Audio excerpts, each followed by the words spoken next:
Hi students, you have already completed the question answers of the chapter of geography, the first chapter of geography, that is resources and development.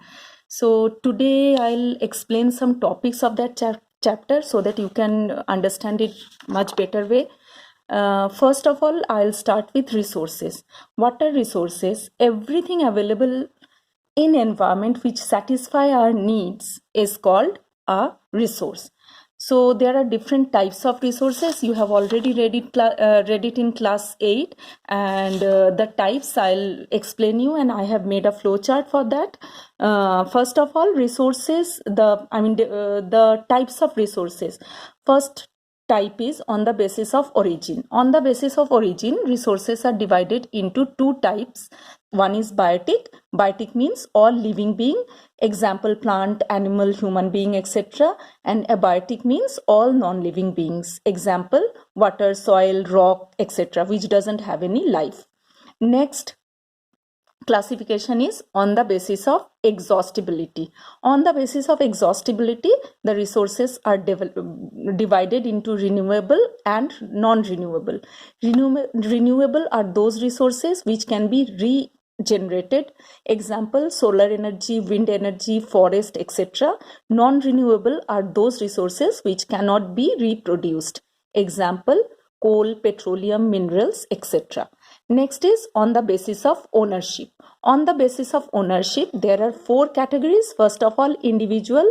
These are owned by individual privately, like houses, property, land, etc. Next is community. Community resources are accessible by a group of people or a member of or by the members of a community, example the parks of your locality, grazing land, burial grounds, etc.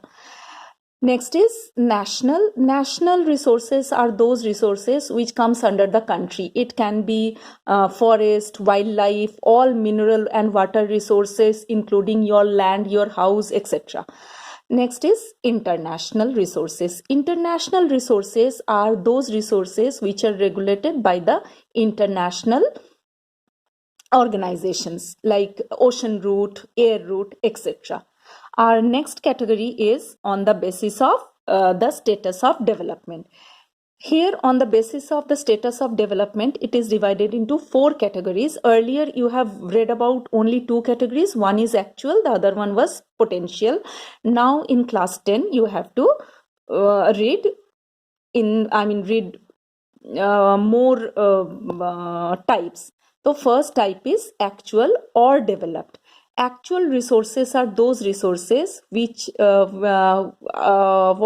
these resources which quantity and quality is already developed and known, like minerals, coal, petroleum, etc.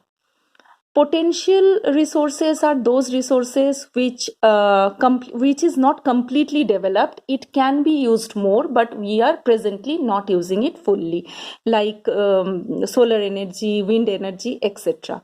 Stock are those resources which have the potential to be used more, but we actually do not have proper technology to use them.